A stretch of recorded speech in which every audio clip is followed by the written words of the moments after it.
할렐루야. 여러분 만나서 정말 반갑습니다.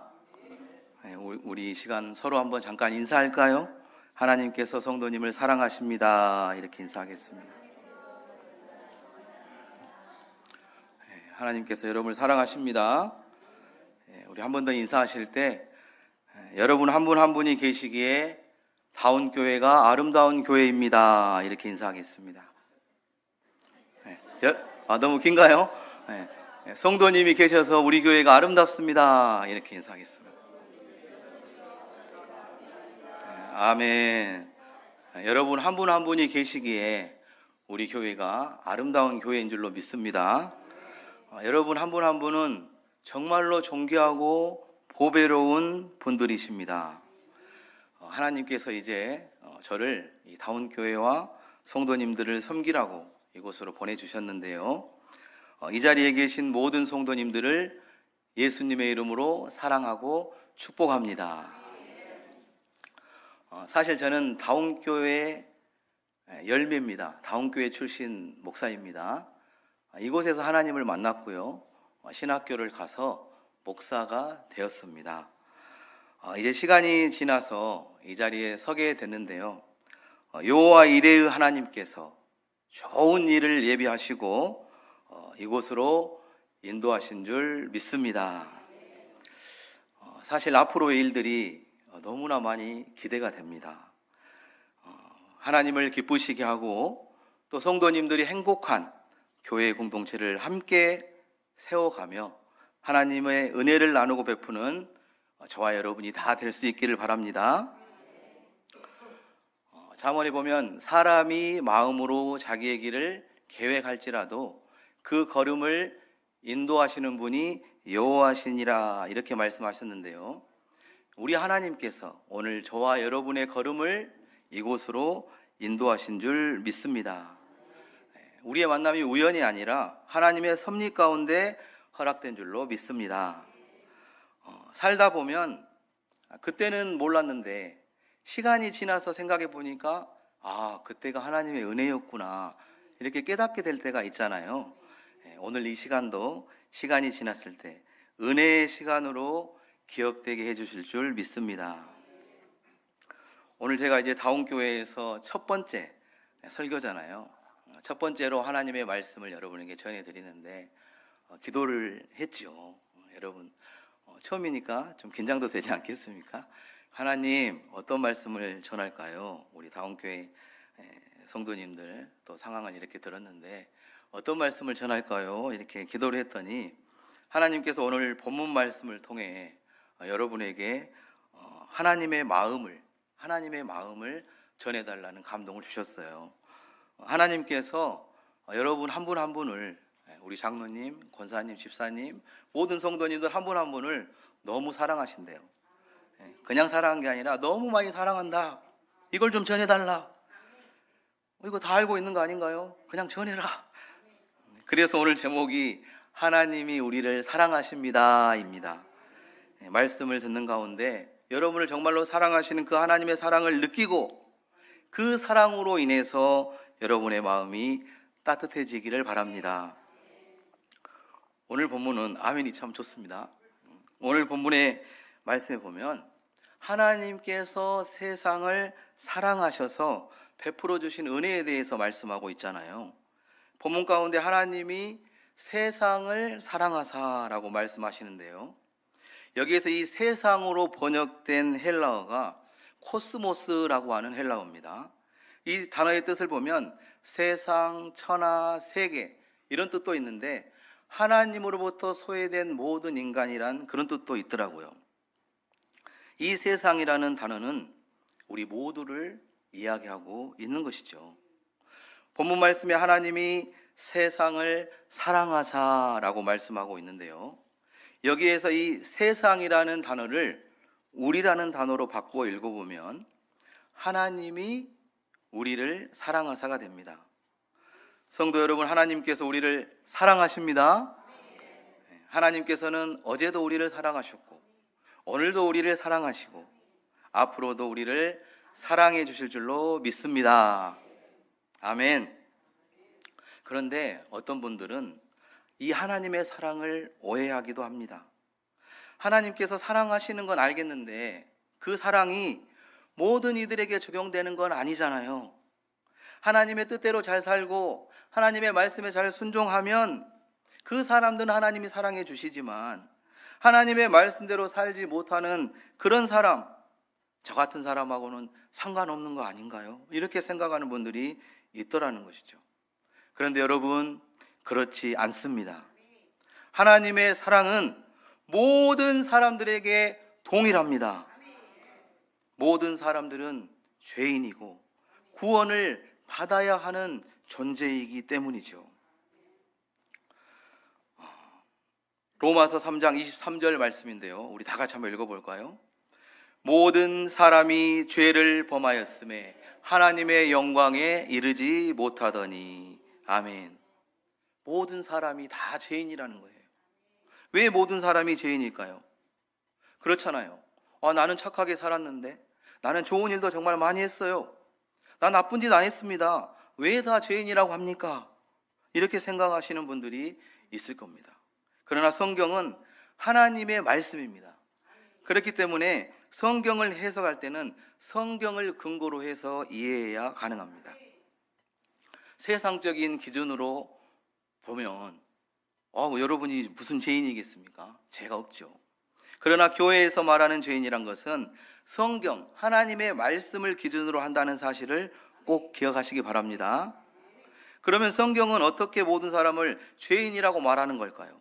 그 이유를 한번 보겠습니다. 성경에서는 크게 죄를 두 가지로 이야기합니다. 두 가지. 원죄와 자범죄라고 이야기합니다.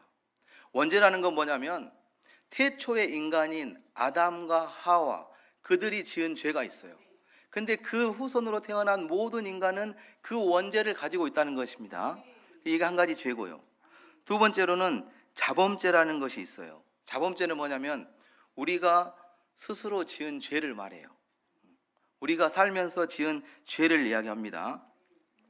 그런데 이 자범죄를 이해하기 위해서는 우리가 구약 성경에 나와 있는 율법을 알아야 됩니다. 이 율법을 알아야 이 또 죄에 대해서 이해를 할 수 있는 것이죠. 구약 성경을 보면 하나님께서 하나님을 믿는 백성들에게 율법이라는 것을 주시잖아요.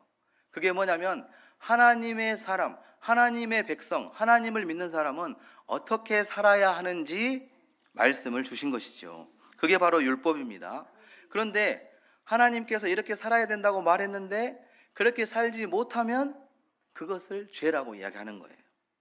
그런데 문제가 뭡니까? 하나님의 백성으로 지키고 살아야 하는 율법이 너무나 많다는 게 문제입니다.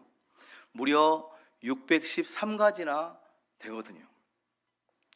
성경은 이 중에서 한 가지만 어기더라도 죄인이라고 이야기합니다. 율법을 통해서 하나님의 백성을 어떻게 살아야 되는지 깨닫게 되는 좋은 것인데 그 율법을 거스르거나 지키지 않으면 죄인이 된다는 것이죠. 근데 너무나 많다 보니까 완벽하게 다 지킬 수 있는 사람이 한 명도 없다는 것입니다. 다 잘 지키다가 하나를 어기면 뭐가 됩니까? 죄인이 돼버리는 거예요. 너무나 안타깝죠. 그래서 야고보서 2장 10절에서 이렇게 말씀합니다. 누구든지 온 율법을 지키다가 그 하나를 범하면 모두 범한 자가 되나니. 그래서 이렇게 말씀하는 겁니다. 모든 율법을 완벽하게 지킬 수 있는 인간은 없는 것입니다. 그래서 성경은 모든 사람을 죄인이라고 하는 겁니다. 또한 이런 이유로 율법 자체는 나쁜 게 아니잖아요. 선한 거잖아요. 하나님의 사람으로 어떻게 살아야 하는지 가르쳐 주는 것이니까 좋은 것인데 지킬 수 없는 것이 돼서 죄인이 되다 보니까 율법을 저주라고 이야기도 하는 것입니다. 완벽하게 지키지 못함으로 죄인이 될 수밖에 없는 그런 인간들에게 오히려 이 율법이 저주가 되어버린 것이죠. 그래서 성경을 기준으로 볼 때 이 세상에 사는 사람들 가운데 죄가 없는 사람은 없는 것입니다. 그래서 모든 사람이 죄인이라고 이야기하는 것이죠. 죄가 없어서 하나님의 사랑을 받을 만한 자격을 갖춘 사람은 없다는 것입니다. 만약에 어떤 사람이 나는 죄가 없어, 하나님의 사랑을 받을 자격이 있는 사람이야 라고 이야기를 한다면 그 사람은 아직 하나님의 참된 사랑을 받지 못한 사람입니다. 하나님의 사랑은 자격이 아니라 은혜로, 선물로 받는 것이기 때문이죠. 에베소서 2장 말씀에 이렇게 말합니다. 너희는 그 은혜에 의하여 믿음으로 말미암아 구원을 받았으니 이것이 너희에게서 난 것이 아니요 하나님의 선물이라. 행위에서 난 것이 아니니 이는 누구든지 자랑하지 못하게 함이라. 아멘. 하나님의 사랑은요, 은혜요, 선물로 우리가 받을 수 있는 것이지 자격이 있어서 받을 수 있는 사람은 없다는 것입니다. 아무도 그 자격을, 자신의 행위를 하나님 앞에서 자랑할 수 없다는 것이죠. 예수님께서 하나님의 사랑을 받아야 하는 인간, 하나님의 사랑을 받아야만 하는 그 인간들의 상태에 대해서 말씀하신 적이 있는데요, 누가복음 4장에 보면 이렇게 말씀합니다. 한번 같이 읽어볼까요? 주의 성령이 내게 임하셨으니 이는 가난한 자에게 복음을 전하게 하시려고 내게 기름을 부으시고 나를 보내사 포로된 자에게 자유를, 눈먼 자에게 다시 보게 함을 전파하며 눌린 자를 자유롭게 하고 주의 은혜의 해를 전파하게 하려 하심이라 하였더라. 아멘. 예수님은 이사야서에 나와 있는 말씀을 읽으시면서 말씀을 하신 건데요, 하나님의 사랑을 받아야만 하는 사람들의 상태를 가장 먼저 뭐라고 말하냐면, 말씀을 좀 떼어드세요. 가난한 자라고 말씀합니다. 여기서 가난하다라는 단어는 헬라어로 푸토코스라는 단어를 사용하고 있습니다. 근데 그 뜻을 보니까 빈곤하다, 천하다, 거지와 같다, 이런 뜻을 가지고 있더라고요. 어떤 사람입니까? 자신의 힘으로는 아무것도 해결할 수 없는 그런 상태에 있는 사람을 이야기하는 겁니다. 그래서 누군가의 도움이 필요한 상태에 있는 사람을 말하고 있는 것이죠. 하나님이 인간을 보실 때 인간이 그런 상태라는 것입니다. 스스로는 자신의 문제를 해결할 수 없는 상태, 결핍이 있는 상태, 빈곤한 상태, 육적인 것들뿐만 아니라 영적으로도 그런 상태에 있더라는 것이죠. 하나님이 보실 때 사람들이 가난한 자라는 것입니다. 복음이 필요하다는 것입니다. 예수님이 필요한 상태에 있더라는 것이죠. 그래서 예수님은 그러한 처지에 있는 인간들을 불쌍히 여기셔서 사랑하셔서 좋은 소식을, 복음을 전하려고 오셨다는 것이죠. 예수님은 가난한 자의 상태를 더욱 구체적으로 표현하죠. 먼저 그런 사람들이 포로된 자와 같다라고 말씀하십니다. 누가복음 4장 말씀인데 한 번 더 볼까요? 시작. 주의 성령이 내게 임하셨으니 이는 가난한 자에게 복음을 전하게 하시려고 내게 기름을 부으시고 나를 보내사 포로된 자에게 자유를, 눈먼 자에게 다시 보게 함을 전파하며 눌린 자를 자유롭게 하고. 아멘.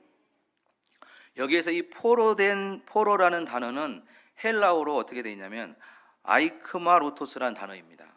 이 단어의 뜻이 뭐냐면 전쟁의 포로라는 뜻을 가지고 있어요. 여러분, 전쟁에서 적에게 붙잡혀 포로가 되어 있는 상태를 한번 생각해 보십시오. 여러분 잘 알겠잖아요. 누군가의 도움 없이는 도저히 그 포로된 상황에서 벗어날 수 없는 것입니다. 하나님은 인간의 실상을 포로된 자와 같다, 전쟁의 포로로 사로잡혀 있는 그런 사람의 상태와 같다, 이렇게 말씀하고 있는 것이죠. 모든 사람들이 다 그렇다는 것입니다. 예수님이 보실 때 모든 사람들이 포로된 자와 같이 살아가고 있다. 죄의 포로가 되고 상한 감정의 포로가 되고 질병에 걸리지 않을까? 질병에 대한 두려움의 포로가 되고 영적으로 육적으로 포로된 삶을 살아가고 있는 인간이더라는 것입니다. 누군가의 도움이 없이는 도저히 그 상태를 벗어날 수 없는 상황에 있더라는 것이죠. 어떤 분들은 저는 포로가 아닌데요 라고 할지 모르겠습니다. 저는 그런 거 없습니다. 여러분 한번 그런데 생각해 보십시오. 누군가를 용서하는 일만 한번 생각해 보겠습니다. 어떻습니까? 누가 나한테 심한 잘못을 했습니다. 근데 교회 가서 예배 드리다 보니까 용서하고 싶어요. 용서해야 되겠다는 생각이 들어요. 이제 용서해야 되겠다. 용서를 하고 싶은데 용서가 안 되는 겁니다. 마음으로는 용서하고 싶은데 안 되는 거예요. 누군가에 대한 미움이 내 마음과 상관없이 사라지지 않는 겁니다. 여러분, 이게 용서뿐입니까? 다양한 감정들에 우리가 포로가 되어 살아가고 있더라는 것입니다. 또 물질의 포로가 되어서 어쩔 수 없이 살아가고, 또 건강에 대한 염려, 질병에 걸리지는 않을까? 이렇게 되지는 않을까? 그런 두려움에 포로가 되어 살아가고, 다양한 형태의 포로가 되어 살아가고 있는 것이죠. 또한 그러한 상황에서 우리 스스로 헤어나올 수 없는 것을 우리는 날마다 경험하며 살아가고 있지 않습니까? 또한 예수님은 인간의 실상을 눈먼 자와 같다라고 말씀합니다. 진정으로 지금 나의 상황이 어떠한지를 보지를 못하더라는 것입니다. 현실적인 상황, 내가 지금 포로가 되어 살아가고 있고 무엇인가에 눌려있는 그 상태를 인식을 아예 못하더라는 것입니다. 그렇다 보니 나에게 지금 필요한 것이 무엇인지, 어떤 것이 지금 정말 가치 있는 것인지, 내가 무엇을 쫓아 살아가야 하는 것인지, 내가 무엇을 구해야 하는지 잘 알지 못하고 무가치한 것, 지금 나에게 굳이 필요 없는 그것을 쫓아 살아가는 인생이 되고 말더라는 것이죠. 하나님께서는 우리를 사랑하셔서 이런 상태에 살아가고 있는 우리에게 다시 보게 해주시고 자유를 주길 원하셨던 것이죠. 그 일을 위해서 예수님을 보내셨다는 것입니다. 하나님께서는 우리를 사랑하셔서 지금도 우리 가운데 그런 일들을 행하고 계십니다. 눈먼 자의 눈을 뜨게 해주시고요, 포로되고 억눌린 삶을 살아가고 있는 사람에게 자유를 주시고요, 하나님의 은혜 가운데 살아갈 수 있도록 지금도 온 세상 가운데 일하고 계시는 것이죠. 왜 그렇습니까? 우리를 사랑하시기 때문이죠. 주님의 그 은혜가 이 자리에 계신 모든 분들에게 있기를 예수님의 이름으로 축복합니다. 그렇다면 만일 이 하나님의 사랑이 없었다면, 필요 없다면, 예수님을 우리에게 보내주지 않았다면 우리는 어떻게 됐을까요? 오늘 본문에서 예수님은 우리의 죄에 대한 심판을 받고 그 결과로 우리는 영원한 멸망을 받게 됐을 것이다, 이렇게 말씀하고 있습니다. 요한복음 3장 오늘 본문의 말씀인데요, 우리 한번 다시 보겠습니다. 하나님이 세상을 이처럼 사랑하사 독생자를 주셨으니 이는 그를 믿는 자마다 멸망하지 않고 영생을 얻게 하려 하심이라. 아멘. 우리를 사랑하사 독생자를 보내주셨는데 그 이유가 뭐냐? 우리가 멸망하지 않게 하기 위함이라고 말씀하고 있는 것입니다. 예수님이 아니라면 우리는 멸망할 수밖에 없는 상태에 있었다는 것이죠. 그래서 우리를 사랑하셔서 우리가 멸망당하지 않게 하려고 예수님을 보내주셨다는 것입니다. 그렇다면 우리를 사랑하셔서 독생자 예수님을 보내주시고 멸망을 받지 않게 해주셨는데 이러한 일들이 어떻게 우리에게 일어나게 되는 걸까요? 그냥 내가 너 사랑하니까 용서해 줄게, 그냥 이렇게 용서해 주신 걸까요? 그렇지 않다는 것이죠. 우리의 죄를 그냥 용서해 주고 그냥 구원해 준 게 아니라는 것입니다. 우리의 죄값을 예수님이 대신 치르신 것이죠. 예수님은 죄가 없는데 우리가 지은 죄로 인해서 예수님이 채찍에 맞으시고 예수님이 우리의 죄 때문에 대신 십자가에 못 박혀 돌아가신 것입니다. 우리 죄가 그냥 사라진 것이 아니라는 것입니다. 하나도 빠짐없이 우리가 지은 모든 죄값을 예수님이 다 치렀다는 것입니다. 이러한 사실을 오늘 본문에서 이렇게 표현합니다. 한번 보겠습니다. 하나님이 그 아들을 세상에 보내신 것은 세상을 심판하려 하심이 아니요 그로 말미암아 세상이 구원을 받게 하려 하심이라. 그를 믿는 자는 심판을 받지 아니하는 것이요 믿지 아니하는 자는 하나님의 독생자 이름을 믿지 아니하므로 벌써 심판을 받은 것이니라. 아멘. 하나님께서 우리를 사랑하셔서 독생자 예수님을 보내주셨는데 그 이유가 우리가 멸망하지 않고 영생을 얻게 하기 위함이라고 하셨습니다. 그런데 그 멸망하지 않고 영생을 얻는 것, 다시 말해서 우리가 구원을 받게 되는 것을 심판을 받지 않는 것이다 라고 말씀하고 있는 것이죠.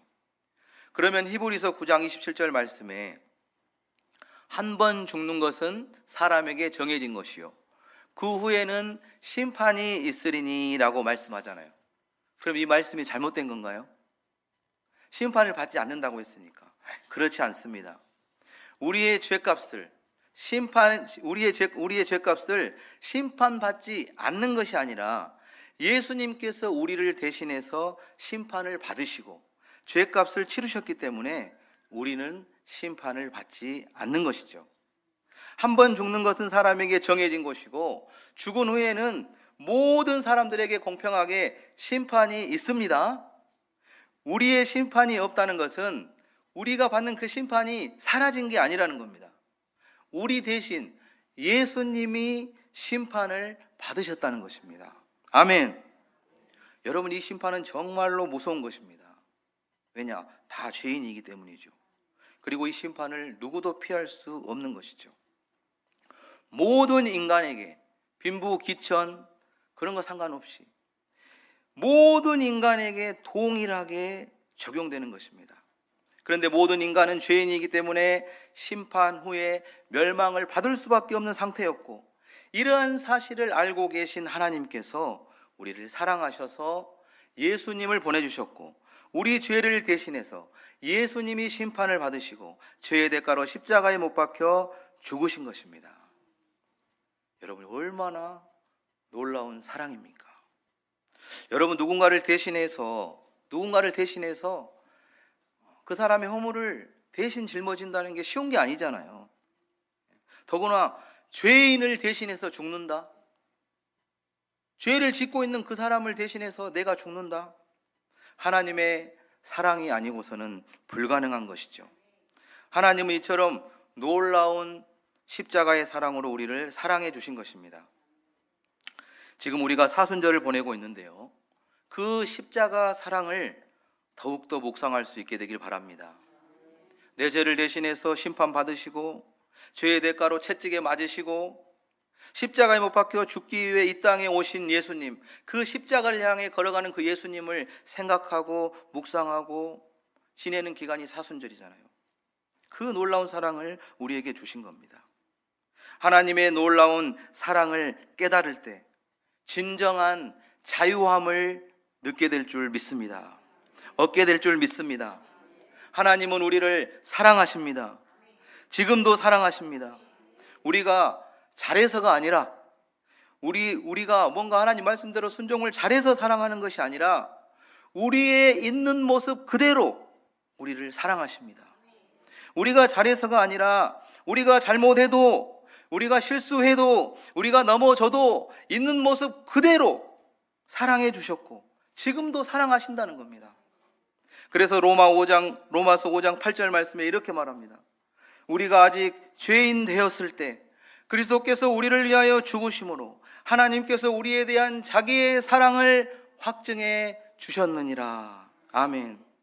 우리가 바르게 살고 착하게 살고 말씀에 순종 잘해서 우리를 사랑해 주신 것이 아니라 우리가 아직 죄인 되어 있을 그때 우리의 모습, 있는 모습 그대로 우리를 사랑해 주셨다는 거예요. 정말로 놀라운 사랑이지요. 믿음의 사람이었던 사도 바울은 구약의 율법에 매여서 살아가던 사람이었습니다. 그러다가 예수님을 만나고 하나님의 사랑을 깨달았어요. 그는 예수님을 만나기 전에도 하나님을 정말로 잘 알고 있다고 생각했어요. 누구보다 나는 하나님을 잘 알고 있다. 그리고 하나님을 누구보다 잘 믿고 싶었습니다. 그래서 당시에 바리새파 문화에서 으뜸이 될 정도로, 이 바리새파 사람들은 율법의 준수, 구약의 율법에 하나님 백성은 이렇게 살아야 된다, 이 율법의 준수를 엄격하게 지키는 사람들이에요. 바리새파 사람들이. 근데 사도 바울이 그 바리새파 사람들 중에서도 으뜸이었다는 거예요. 얼마나 열심히 살았다는 것입니까? 얼마나 열심히 율법을 지키며 살았다는 것입니까?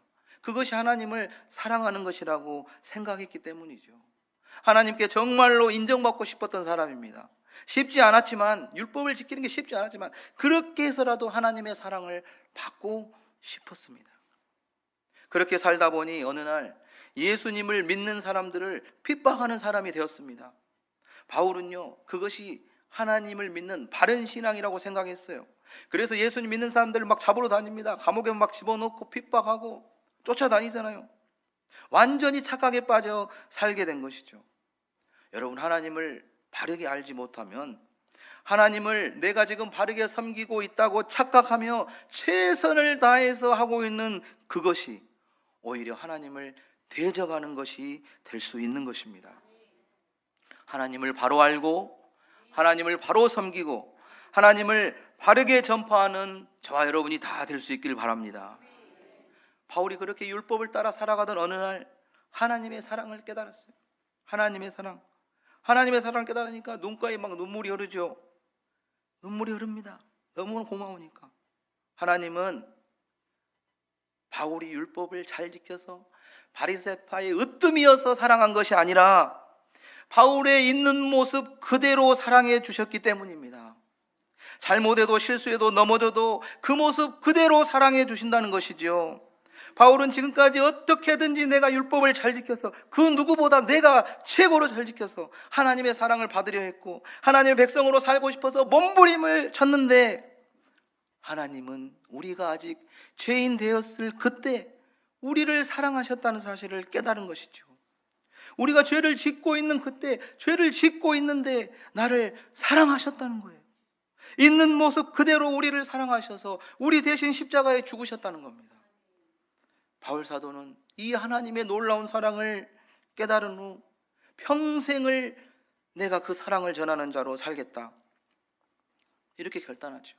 얼마나 그 십자가의 사랑이 바울에게 크게 다가왔으면 그랬겠습니까? 그는 자신을 그렇게 사랑해주는 하나님을 위해서 모든 것을 다 드리고 싶었던 겁니다.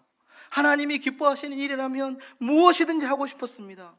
그런데 하나님께서 간절하게 원하시는 일이 바로 영혼 구원이더라는 거예요. 그래서 자기 자신의 전 생애를 바쳐서 복음 전파를 위해 헌신했던 것이죠.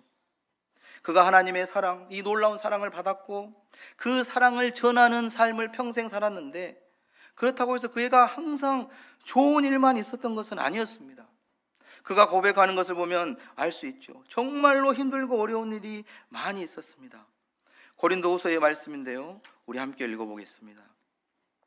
유대인들에게 40에서 하나 감한매를 5번 맞았으며 3번 태장으로 맞고 1번 돌로 맞고 3번 파선하고 일주야를 깊은 바다에서 지냈으며 여러 번 여행하면서 강의 위험과 강도의 위험과 동족의 위험과 이방인의 위험과 시내의 위험과 광야에서의 위험과 바다의 위험과 거짓 형제 중에 위험을 당하고 또 수고하며 애쓰고 여러 번 자지 못하고 줄이며 목마르고 여러 번 굶고 춥고 헐벗었노라. 아멘. 하나님의 사랑을 깨닫고 하나님을 위해서 살아가는데 이렇게 어려운 일이 많이 있었다는 것입니다. 그러나 그는 이렇게 수없는 어려움을 겪으면서도 끝까지 하나님을 사랑했습니다. 왜요? 그가 바로 하나님에게 놀라운 사랑을 값없이 은혜로 선물로 받았기 때문이죠. 바울에게 그 하나님의 사랑을 생각하면 정말로 힘이 됐어요. 그 어떤 상황에서도 모든 것을 이길 수 있는 힘이 되고, 그 하나님의 사랑이 바울에게 능력이 되었던 것입니다. 나를 있는 모습 그대로 사랑해 주신 그 사랑, 십자가에 못 박혀 죽기까지 나를 사랑해 주신 그 사랑은 그 어떤 어려움과 역경도 이겨내는 힘이 되었던 것이죠. 그래서 바울 사도는 하나님의 사랑에서 그 무엇도 나를 결코 끊어낼 수 없다고 고백합니다. 우리 함께 읽어보겠습니다. 누가 우리를 그리스도의 사랑에서 끊으리요? 환난이나 공고나 박해나 기근이나 적신이나 위험이나 칼이랴. 기록된 바 우리가 종일 주를 위하여 죽임을 당하게 되며 도살당할 양같이 여김을 받았나이다 함과 같으니라. 그러나 이 모든 일에 우리를 사랑하신 이로 말미암아 우리가 넉넉히 이기느니라. 내가 확신하노니 사망이나 생명이나 천사들이나 권세자들이나 현재일이나 장래일이나 능력이나 높음이나 깊음이나 다른 어떤 피조물이라도 우리를 우리 주 그리스도 예수 안에 있는 하나님의 사랑에서 끊을 수 없으리라. 아멘. 그 누구도 그 무엇도 하나님의 사랑에서 끊을 수 없다는 것입니다. 그 사랑으로 이겨내지 못할 것이 없다는 것이죠. 그 사랑이면 모든 것을 이겨낼 수 있다는 것입니다. 그 어떤 고난과 역경일지라도 하나님의 사랑에서 결코 끊을 수 없다는 것이죠. 성도 여러분, 이것이 바울에게만 해당되는 이야기인가요? 아닙니다. 이 자리에 예배하는 저와 여러분에게도 동일하게 하나님은 사랑을 베풀어 주고 계시는 것이죠. 하나님께서는 저에게, 제가 좀 약하게 말했지만 기도할 때 강력하게 말씀하셨습니다. 강력하게 너는 가서 전해라. 사랑한다 아들아, 사랑한다 내 딸아, 내가 정말 너희를 사랑한다고. 제가 처음에 좀 약하게 이야기했는데 이 더 강력하게 말하라고 하나님은 감동을 주셨어요. 성도 여러분, 하나님이 우리를 사랑하십니다. 하나님께서 저와 여러분을 정말로 사랑하신다는 그 사실을 묵상하며 사순절 기간을 보낼 수 있게 되길 바랍니다. 그 사랑을 깨닫고 다시 한번 그 사랑을 붙드는 시간이 될 수 있기를 바랍니다. 예수님의 십자가 사랑, 그 사랑 붙들고 믿음으로 승리하는 저와 여러분이 될 수 있기를 바랍니다. 우리를 있는 모습 그대로 사랑해 주신 그 예수님께 사랑합니다라고 고백하는 저와 여러분이 다 될 수 있기를 예수님의 이름으로 축복합니다. 이 시간 다 같이 우리를 있는 모습 그대로 사랑해 주신 그 사랑을 생각하면서 사랑합니다 예수님 찬양하며 고백하길 원합니다. 마음을 담아 함께 찬양하겠습니다.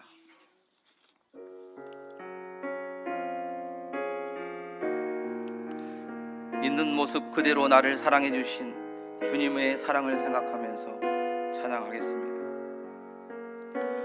사랑합니다 나의 예수님, 사랑합니다 아주 많이요. 사랑합니다 나의 예수님, 사랑합니다 그것뿐이에요. 사랑한다 아들아, 내가 너를 잘라노라. 사랑한다 아들아,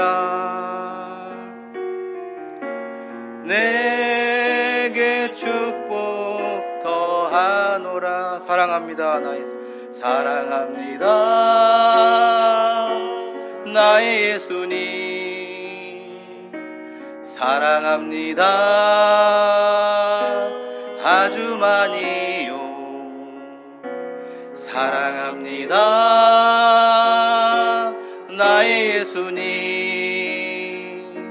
사랑합니다 그것뿐이에요. 사랑한다 내 딸아, 내가 너를 잘라노라. 사랑한다 내 딸아, 내게 축복 더하노라. 기도하겠습니다. 참 좋으시고 고마우신 하나님 아버지, 오늘 말씀을 통해 우리를 사랑하시는 하나님의 사랑을 다시 한번 깨닫게 하시니 감사를 드립니다. 하나님께서는 우리를 있는 모습 그대로 사랑해 주셨음을 다시 한번 묵상하며 하나님의 크신 사랑을 마음에 새깁니다. 지금도 동일하게 하나님의 사랑을 받고 살아가고 있는 우리임을 기억하고 믿음의 모든 여정 가운데 하나님의 사랑 붙잡고 승리하게 하여 주시옵소서. 아직 하나님의 사랑을 알지 못한 이들에게 그 사랑을 전하는 저희들 되게 하여 주시고 우리 교회와 가정들이 하나님의 사랑으로 충만하게 하여 주시옵소서. 은혜 베풀어 주실 것을 믿사오며 어제나 오늘이나 영원토록 우리를 사랑해 주시는 예수님의 이름으로 기도하옵나이다. 아멘. 오늘 여러분들 만나게 돼서 너무 반갑고 너무 기쁩니다. 또 모든 교회에서도 이렇게 예배 참석해 주신 우리 장로님, 집사님들 너무 감사드리고요. 여러분들과 앞으로 정말로 행복하게 하나님을 기쁘시게 하고 여러분들이 행복할 수 있도록 또 이렇게 오늘 부임하게 됐는데 정말 여러분들을 위해서 많은 분들이 기도로 애쓰시고 또 함께 해 주시더라고요. 특별히 우리 장로님들, 또 권사님들, 집사님들 모두가 다 교회를 위하는 마음을 제가 느꼈습니다. 다음 교회가 앞으로 좋은 교회로 소문날 줄 믿습니다. 아멘. 제가 기도하겠습니다. 지금은 우리 주 예수 그리스도의 은혜와 하나님의 크신 사랑과 성령님의 감동, 감화, 교통, 보호, 인도하시는 귀한 은혜가 우리를 사랑하시는 하나님의 사랑 안에서 믿음으로 승리의 삶을 살길 원하는 모든 성도님들 위해 지금부터 영원토록 함께 하시기를 간절히 축원하옵나이다. 아멘.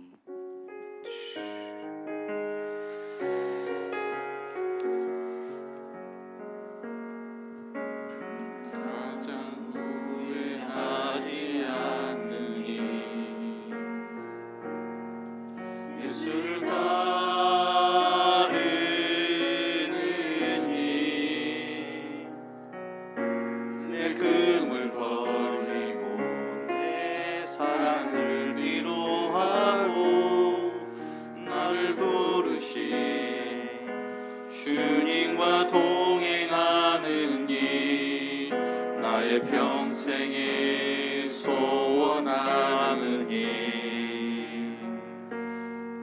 예수를 닮아가느니